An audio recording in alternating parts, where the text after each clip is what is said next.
Mateo 13, 24.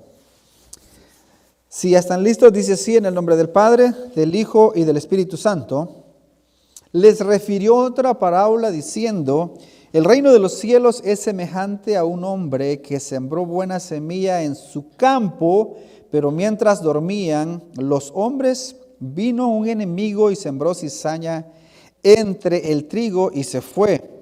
Cuando salió la hierba y dio fruto, entonces apareció también la cizaña. Vinieron entonces los siervos del padre de familia y le dijeron: Señor, ¿no sembraste buena semilla en tu campo? ¿De dónde, pues, tiene cizaña? Él le dijo: un enemigo ha hecho esto. Y los servidores le dijeron: ¿quieres, pues, que vayamos y la arranquemos? Él le dijo: no sea que al arrancar la cizaña, arranquéis también con ella el trigo. Dejad crecer juntamente lo uno y lo otro hasta la siega o la cosecha. Y al tiempo de la siega, yo diré a los segadores: recoged primero la cizaña y atadla en manojos para quemarla, pero recoged el trigo en mi granero. Vámonos al versículo 36 del mismo capítulo para ver la explicación. 36. Entonces, despedida la gente, entró Jesús en la casa y acercándose a él sus discípulos le dijeron: explícanos la parábola de la cizaña del campo. Respondiendo él, les dijo: el que siembra la buena semilla es el Hijo del Hombre, el campo es el mundo. La buena semilla son los hijos del reino y las cizañas son los hijos del malo. El enemigo que la sembró es el diablo. La siega es el fin del siglo, o sea, la cosecha, y los segadores son los ángeles. De manera que como se arranca la cizaña y se quema en el fuego, así arrancará, así será en el fin de este siglo. Enviará el Hijo del Hombre a sus ángeles y recogerán de su reino a todos los que sirven de tropiezo y a los que hacen iniquidad, y los echarán en el horno de fuego. Allí será el lloro y el crujir de dientes. Entonces los justos resplandecerán como el sol en su reino, en el reino de su Padre. El que tiene oídos para oír, oiga. Vamos a orar. Padre, te damos las gracias por la oportunidad, por este tiempo maravilloso, Dios mío, que nos permite de estar aquí delante de tu presencia en esta hora. Perdona nuestras faltas, perdona nuestros pecados. Te pedimos, Dios mío, que abra nuestro corazón, que abra nuestro entendimiento, y para que de esa manera podamos ser edificados a través de tu palabra. En el nombre de Jesús, amén y amén. Pueden sentarse, hermanos. Bueno, como les mencionaba, esta es la segunda parte que nos concierne acerca de este siglo y el siglo venidero. Este es un preámbulo antes de entrar al capítulo 20 de Apocalipsis, o sea, está relacionado. Más bien, este es uno de los argumentos que se utiliza en favor de lo que se llama el amilenialismo, que es que no hay un milenio literal, sino que es simbólico. Este siglo y el siglo venidero. Hablábamos de que hay 16 lugares en la Biblia donde habla este siglo y del siglo venidero. Entonces, ya vimos los primeros 8, hoy vamos a ver los otros 8 y vamos a detenernos un poquito en esta parábola. Yo me quedo sorprendido, de la manera que lo enseña el señor, el doctor Sam Walton en su libro El fin de los tiempos. Me quedo sorprendido de la sencillez de la escatología, que quiere decir acontecimientos finales o cosas antes del fin del mundo, que yo hace muchos años yo trataba de buscar una línea y ver la secuencia de los tiempos, cómo es que siguen los tiempos, cómo van los tiempos. Entonces, y sí hay muchos que, ¿verdad? Podemos ver entre el antiguo pacto y el nuevo pacto una división, ¿verdad? Y hay una división, pero de lo que estamos hablando en este tiempo, y esa división obviamente es importante, pero de lo que es los acontecimientos finales, dice el doctor Sam Waldron, que es simplemente humillante la simpleza de lo que es esto. Solo son dos tiempos, este tiempo que vivimos y el siglo venidero, que es la vida eterna. Entonces, esta parábola que acabamos de leer es fundamental. O sea, no tenemos que tratar de descifrar los enigmas o los misterios del libro de Daniel ni del Apocalipsis para conocer escatología o el fin del mundo. Ahora, como yo mencionaba el otro día, ¿por qué esto es importante? Porque siempre que hablemos del Evangelio tenemos que hablar de acontecimientos finales, la segunda venida de Cristo, la resurrección de los muertos, el juicio final, todo eso es escatología, es acontecimientos finales, futuro.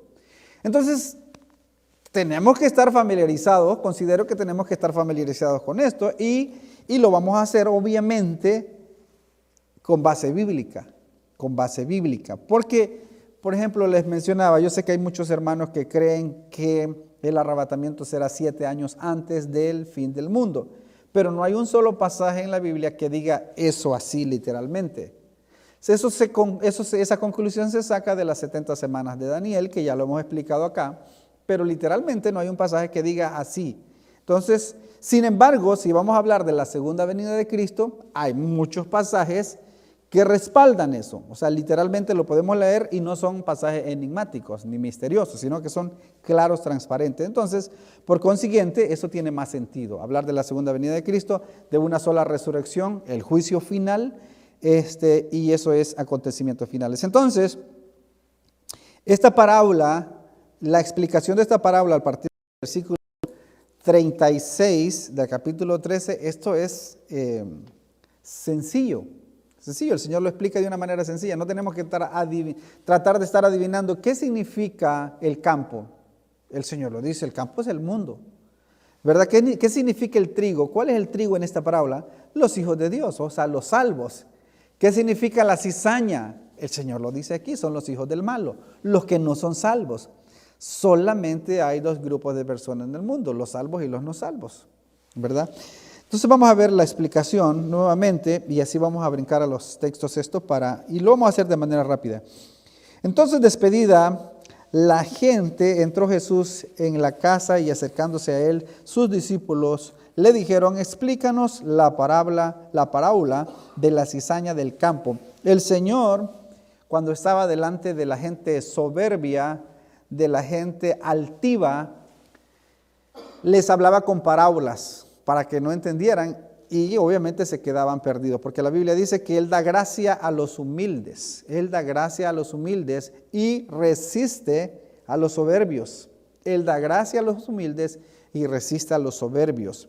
Entonces, mientras estudiábamos lo de los pasos del maestro, el estudio de los pasos del maestro, dice que ley para el altivo y gracia para el humilde. Entonces, ahora que ya se fue la gente, o los que estaban ahí, los altivos, o los que creían que sabían mucho, los doctores en la ley, ahora que están en casa, en más privado, ellos le preguntan: dinos, ¿qué significa la parábola de la cizaña, del trigo y la cizaña? Inmediatamente Él les explica, o sea, sin rodeos, al punto. 37, respondiendo, Él les dijo: el que siembra la buena semilla es el Hijo del Hombre. Es Cristo, ¿verdad? La palabra. El campo es el mundo. La buena semilla son los hijos del reino. Los hijos del reino, o sea, los cristianos o los salvos, los nacidos de nuevo, los que han nacido de nuevo, esos. Y las cizañas son los hijos del malo, o sea, Satanás. Los hijos de Satanás. Siempre hay dos simientes. Ya vimos que desde Génesis 3:15, 3:16 salen dos simientes desde ese entonces. Los hijos de Dios y los hijos del malo, ¿verdad? Caín era del maligno, nos dice Juan, y por eso se levantó contra su hermano Abel y lo mató. Después nace Set y luego viene por ahí viene la descendencia de los hijos de la simiente, ¿verdad? De la simiente de Cristo. Entonces, Y esta guerra entre esa simiente, entre esa cizaña y ese trigo, el trigo y la cizaña, vaya, de paso que es sabido que la cizaña y el trigo tiene tanto parecido que uno a simple vista no puede darse cuenta si es trigo o es cizaña. Se parece. Y lo peor aún es que la cizaña tiene la habilidad de actuar de la misma manera que actúa el trigo.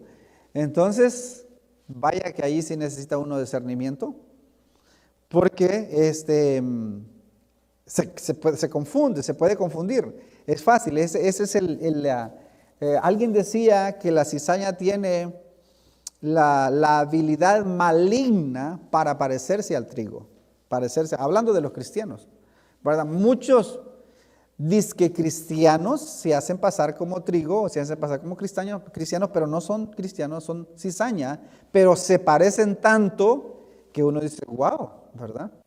Entonces ahí uno tiene que tener discernimiento y ver qué tanto dura, ¿verdad? Ese engaño, esa apostasía, esa falsedad, porque tarde que temprano se dará a conocer. O cuando llegue el tiempo de la cosecha. Entonces, otra de las características, según se dice, la cizaña, la raíz del trigo con la cizaña se enreda entre sí, de modo que al querer intentar arrancar el trigo, arranca también, o el intentar arrancar la cizaña, se trae también el trigo junto. Entonces, por eso el Señor dijo, no, dejen crecer lo uno y lo otro. No es el momento ahorita. O sea, ahorita conviven juntos, en este siglo se conviven juntos los hijos del malo con los hijos de Dios, los hijos de Satanás con los hijos de Dios. Pero en el siglo venidero, que es la vida eterna, allí habrá una total separación, completamente. ¿Se recuerdan del hombre rico? Hay una gran cima con esa profundidad, ¿verdad? Que los que están allá no pueden pasar para acá, ni los de aquí pueden pasar para allá. Entonces, pero ahora no, mientras tanto, seguimos en eso, seguimos juntos. El campo es el mundo, la buena semilla los hijos del reino y las cizañas son los hijos del malo. El enemigo que la sembró es el diablo. La siega es el fin del mundo, o sea, la cosecha es el fin del mundo y los segadores son los ángeles. Ahorita estamos en la etapa de el crecimiento, el del crecimiento del trigo y la cizaña, y sigue creciendo, se sigue sembrando. En el tiempo de la siembra y el crecimiento se sigue sembrando, pero viene un tiempo que será el tiempo de la cosecha, y ese tiempo va a llegar, porque va a llegar, y ese es el fin del mundo, o el fin de este siglo. O sea, a mí me sorprende la simpleza con lo que el Señor lo enseña, pero es que así el Señor se reconocía por la manera de enseñar tan sencilla. Bueno, los segadores son los ángeles. Aquí viene la aplicación 40, de manera que como se arranca la cizaña y se quema en el fuego, así será en el fin de este siglo. Así será en el fin de este siglo. Entonces, también esta época que vivimos ahorita también se conoce como la inauguración del reino de Cristo. O sea, el reino de Cristo ya vino y todavía no se ha manifestado en su totalidad como será. Juan el Bautista y el mismo el Señor Jesucristo dijo, arrepentidos porque el reino de los cielos se ha acercado. O sea, ya vino, pero todavía está en esa etapa, en esa parte. Los profetas del Antiguo Testamento creían que cuando Cristo vino, inmediatamente allí sería el juicio final y el fin del mundo. Pero ya han pasado casi 2000 años y eso no ha sucedido. Entonces ya fue inaugurado el reino de Cristo en el cielo, en la tierra, y el fin del mundo será, ¿verdad?, donde se acabará completamente, el siglo malo que vivimos desaparecerá y ya viviremos en un siglo o en un tiempo de justicia. Y los malos, pues dice, en el horno de fuego. De manera que así como se arranca la cizaña y se quema en el fuego, así será en el fin del siglo. Enviará el Hijo del Hombre a sus ángeles y recogerán de su reino a todos los que sirven de tropiezo y a los que hacen iniquidad, pecado, ¿verdad? Y los echarán en el horno de fuego, ahí será el lloro y el crujir de diente. Aquí no hay tal purgatorio, nada, absolutamente nada. Aquí, o sea, aquí está la resurrección, aquí está el juicio final, aquí está el fin del mundo, aquí está la segunda venida de Cristo. Todo ahí junto, todo ahí junto. Y lo echarán, o sea, seguramente algunos de nosotros hemos visto manojos, ¿verdad? Esa palabra es común para nosotros que venimos del campo, ¿verdad? Manojos de maleza o así, ¿verdad? O pasto. 43. Entonces los justos resplandecerán como el sol en el reino de su Padre. El que tiene oídos para oír, oiga. O sea, en este tiempo, en este siglo, el trigo con la cizaña juntos, los hijos de Dios y los hijos del malo juntos en el mismo mundo, compartiendo el mismo mundo, lleno de injusticia, lleno de maldad. Pero en el fin del siglo, en la cosecha, habrá una separación. Habrá una separación. Así que esto nos debe de llenar de esperanza. Vamos a repasar a la velocidad del rayo los textos esos sin comentarios para avanzar. Entonces vamos a ver de los primeros 8 que vimos, ahora vamos a ver los versículos 9, o sea, el 9º lugar y así hasta el 16. Lo vamos a hacer de manera rápida. Dice así, vamos a ir entonces a el primero, el número 9 sería 1 Corintios 3:18. 1 Corintios 3:18 dice, nadie se engañe a sí mismo. Si alguno entre vosotros se cree sabio en este siglo, hágase ignorante para que llegue a ser sabio. O sea, con el Señor es al revés, ¿verdad? Con el Señor es al revés. La gente quiere sentarse adelante, ¿verdad? O sentirse importante y el Señor dice, no, siéntate atrás para cuando alguien te invite a una fiesta, dice, no te sientas adelante, sino que siéntate atrás. Porque dice, si la persona que invitó a alguien a esa fiesta tiene a alguien más distinguido que tú, y tú estás ahí, te va a decir, amigo, siéntate un poquito más atrás porque esto lo tengo reservado para alguien más. Tú siéntate atrás y cuando el que invitó a la fiesta te diga, amigo, tú que estás atrás, pasa adelante, así te sentirás pues importante hacia los demás. Cosas sencillas como esas están ahí en la palabra del Señor, ¿verdad? Porque cualquiera que se enaltece será humillado y el que se humilla será enaltecido. Entonces, el que se quiera hacer sabio dice, hágase ignorante, ¿verdad? En este mundo, para que llegue a ser sabio, va contra la lógica humana, para tener vida eterna tenemos que morir, primero tenemos que morir. Si alguno quiere venir en pos de mí, niéguese a sí mismo, tome su cruz cada día y sígame. O sea, es al revés, o sea, todo va contra nuestra naturaleza natural, sino más bien es diferente. Bueno,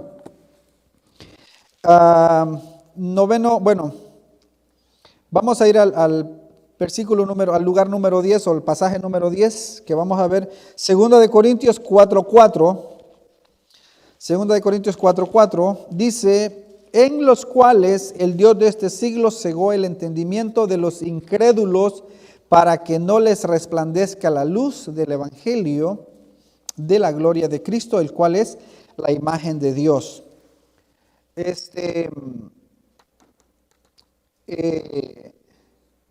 Ahora, cuando dice que aquí, dice en los cuales el Dios de este siglo, que es Satanás, lo que quiero comentar aquí, es que el hecho que Satanás sea el Dios de este siglo, no quiere decir que Él es absoluto y que Él puede hacer lo que quiera y que Él es el único que manda en esta tierra.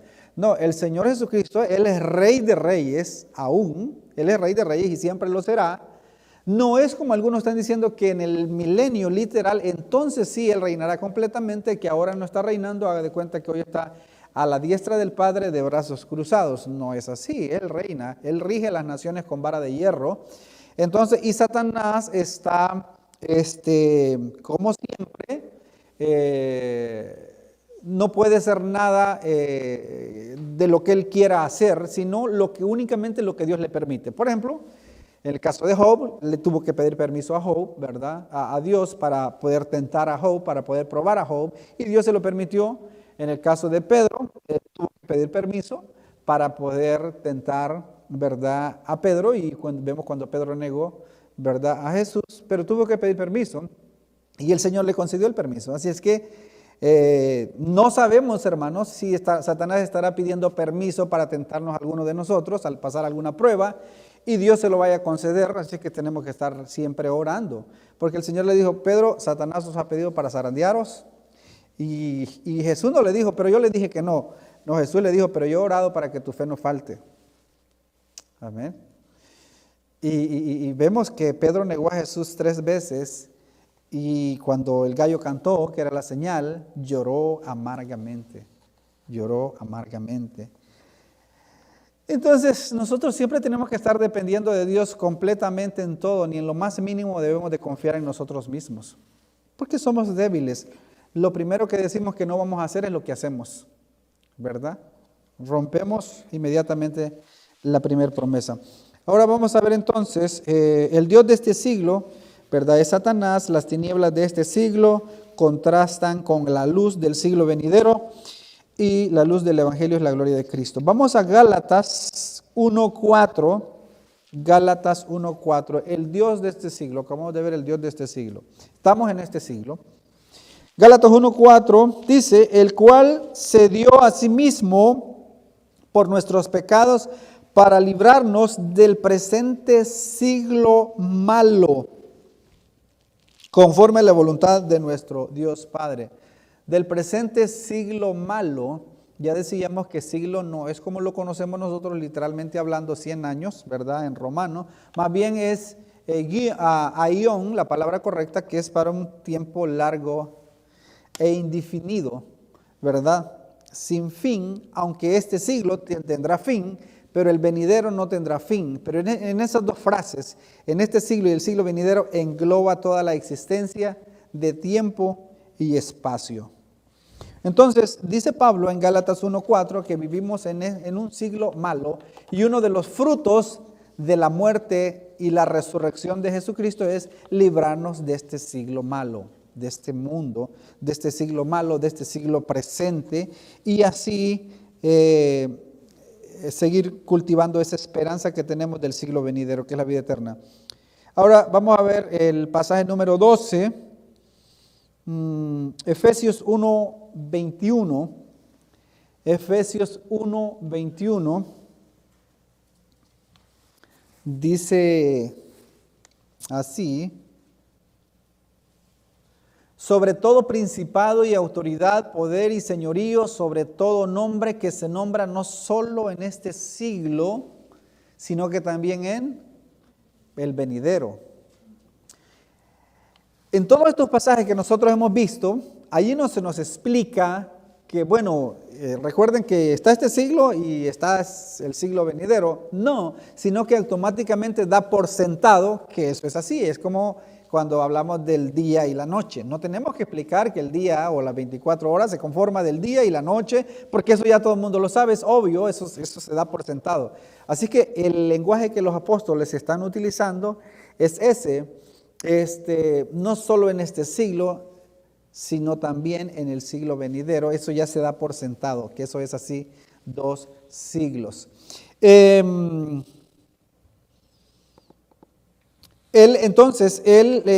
nuevamente: sobre todo principados, el Señor, me gustaría que veamos el contexto, porque es importante. Un texto a más atrás de 1:21, porque es importante que nosotros nunca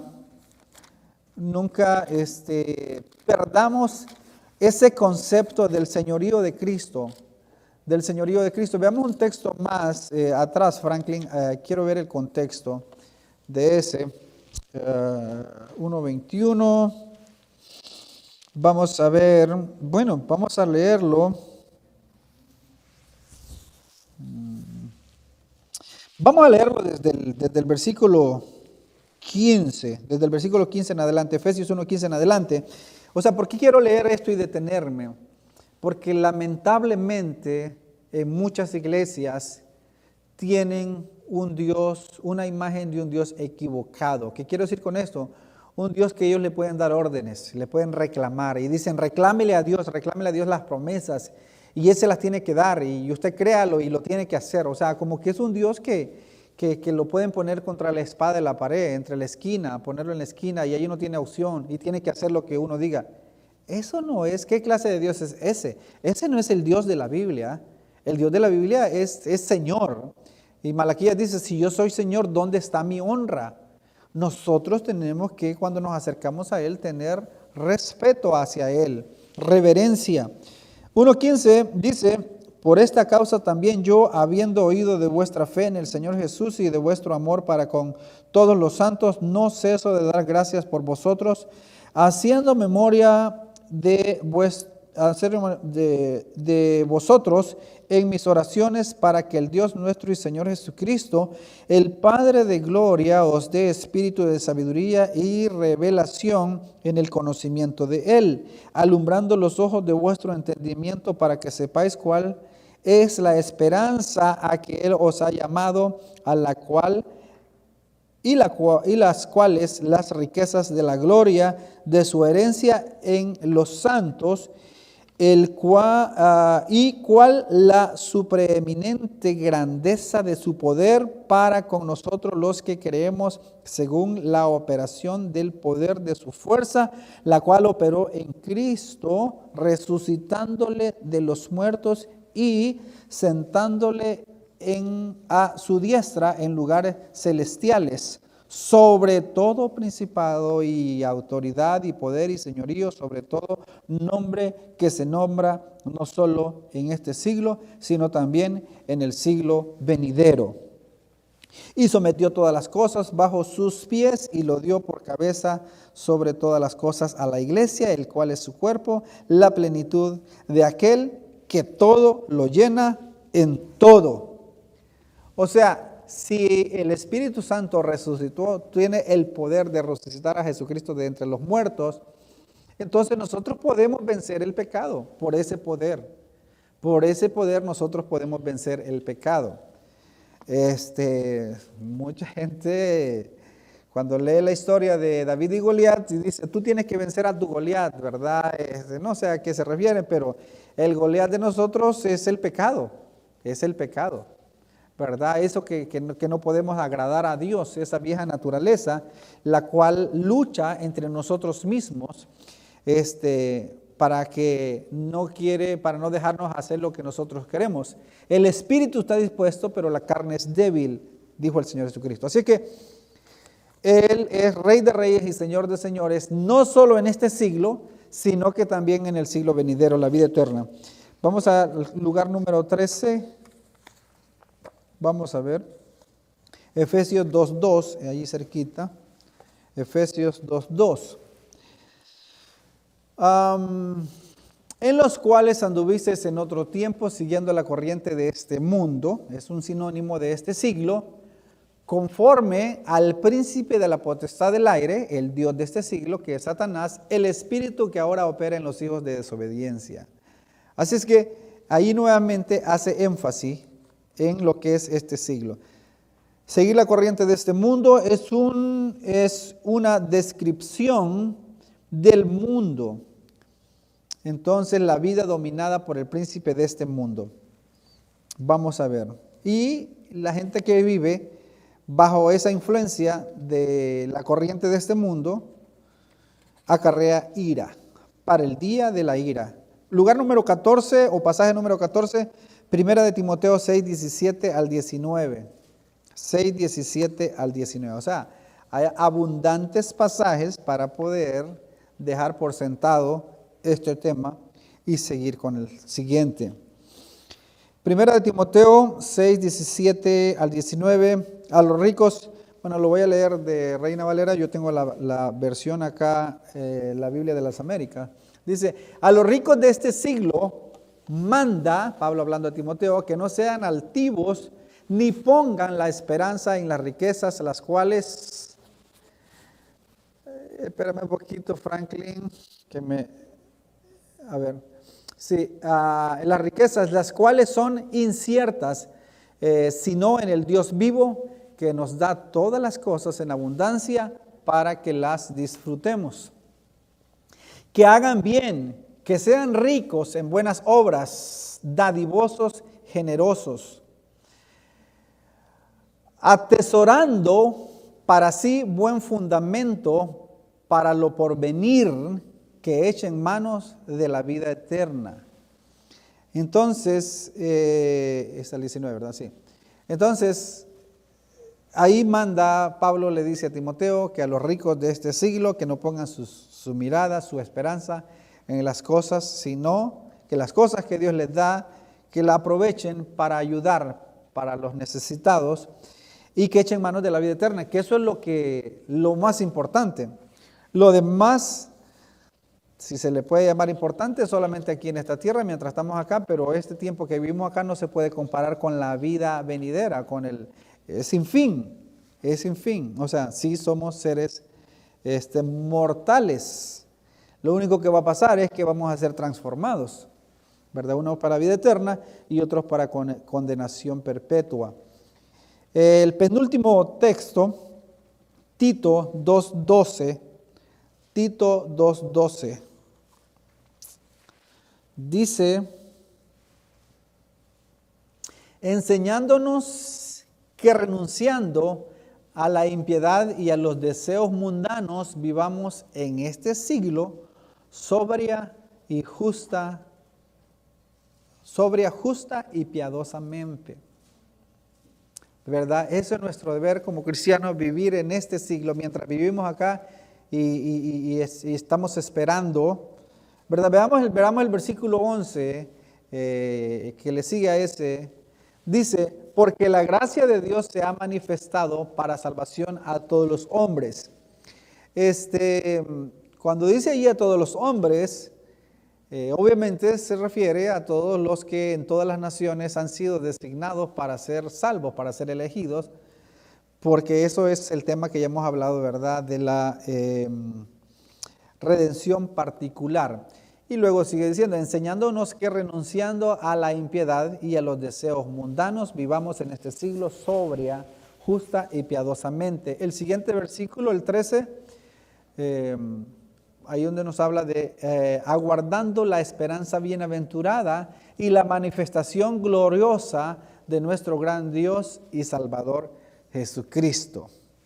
Dicen que debemos de estar con un ojo puesto, siempre tenemos que estar con un ojo puesto en esa esperanza bienaventurada, pero yo diría que con los dos ojos puestos en la esperanza bienaventurada, que es la segunda venida de Cristo, que es lo más importante. Entonces, vamos a nuestro último pasaje, Hebreos 6:6. Hebreos 6:6. Ya hemos hablado de este pasaje. Dice, y recayeron sean otra vez renovados para arrepentimiento, crucificando de nuevo para sí mismo al Hijo de Dios, exponiéndole a vituperios. El 5. Asimismo, gustaron de la buena palabra de Dios y los poderes del siglo venidero. Los poderes del siglo venidero ya se han manifestado en este siglo. Los milagros que Dios hizo, los ciegos que sanó, los muertos que fueron resucitados, los endemoniados que fueron liberados. Estas personas participaron de esos poderes del siglo venidero, que son los milagros que pertenecen al siglo venidero, a la vida eterna. Ellos fueron partícipes.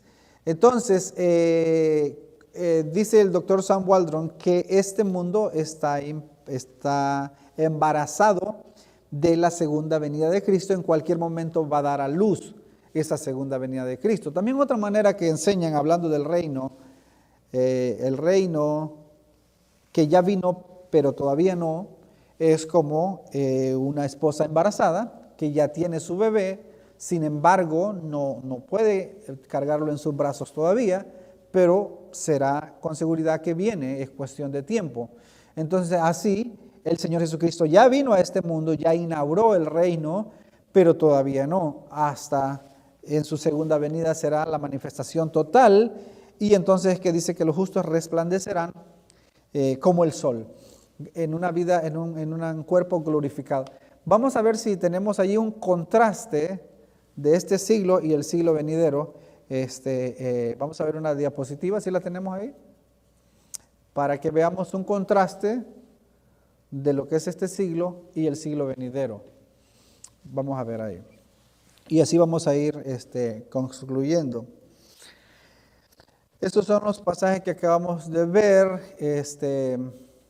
Bueno, ahí hay un slide donde dice este siglo y el siglo venidero, que viene siendo como el tercero. Veamos ese. Yo sé que ya lo hablamos muchas veces. Yo sé que ya lo hablamos muchas veces, pero esa es la simpleza del esquema bíblico. Esa es la simpleza del esquema bíblico, este siglo y el siglo venidero. O sea, no hay otro. Entonces ahora sí, vamos a lo que se llama, en el título dice ahí, después de todos los pasajes que ya compartimos, el contraste, ahí está. No sé si se puede leer desde allá. Casi no se puede leer, pero bueno, ahí tenemos Lucas 20, 27 al 40, en este siglo y el siglo venidero. En este siglo se casan y se dan en matrimonio, ¿verdad? Es lo que enseña. En el siglo venidero no hay matrimonio, hay muerte y morir, o sea, se muere. En el siglo venidero ya no hay muerte, o sea, no se puede morir. Hombres naturales en este siglo, en el siglo venidero, hombres resucitados. En este siglo coinciden justos e impíos, en este siglo.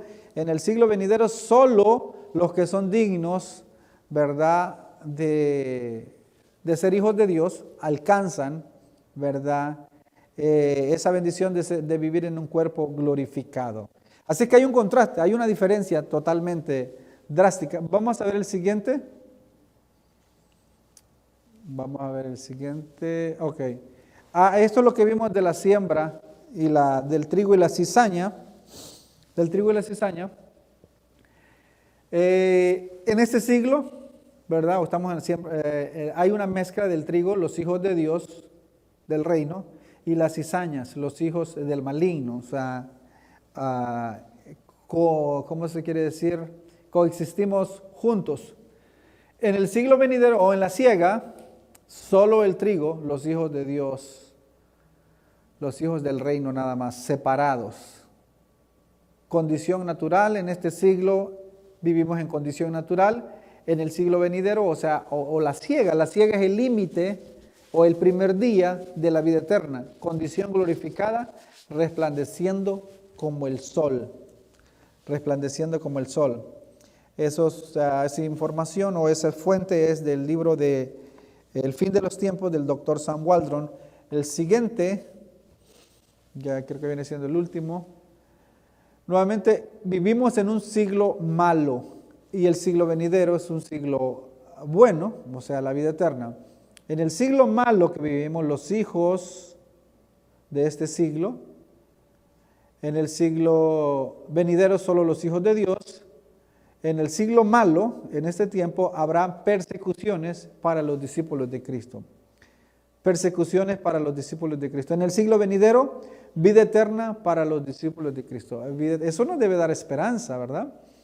Este siglo, no os conforméis a este siglo. O sea, no nos acomodemos, no pensemos que esto es todo lo que nosotros podemos disfrutar o ver aquí.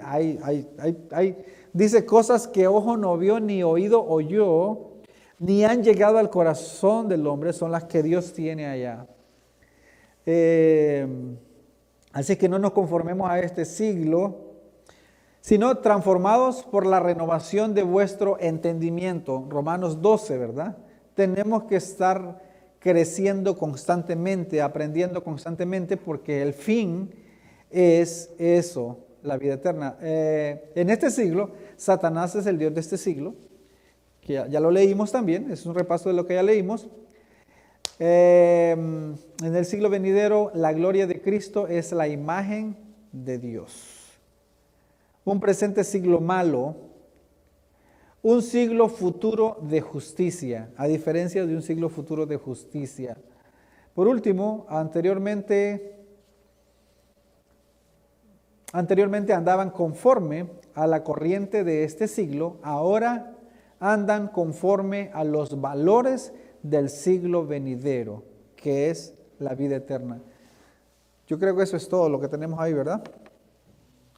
Sí, exactamente, lo que ya vimos, el siglo presente. Con eso damos por concluido este es un solo argumento del libro del capítulo 20 de Apocalipsis. Entonces, vamos a hacer una oración y así voy a dejar a la hermana Cindy para que los despida. Yo sé que es un poco repetitivo, pero es así. La palabra de Dios repite una vez y otra vez y otra vez, y yo espero que sea de edificación. Como dijo Pablo, para mí no es molestia repetir las mismas cosas, sabiendo que será de beneficio para nosotros. Vamos a orar.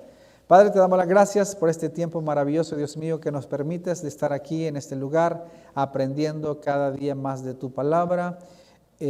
Ayúdanos, Dios mío, a crecer cada día más, a siempre tener nuestros ojos puestos en ese siglo venidero, en la vida eterna, en esa vida que no tendrá fin, que estaremos en un lugar de justicia solamente.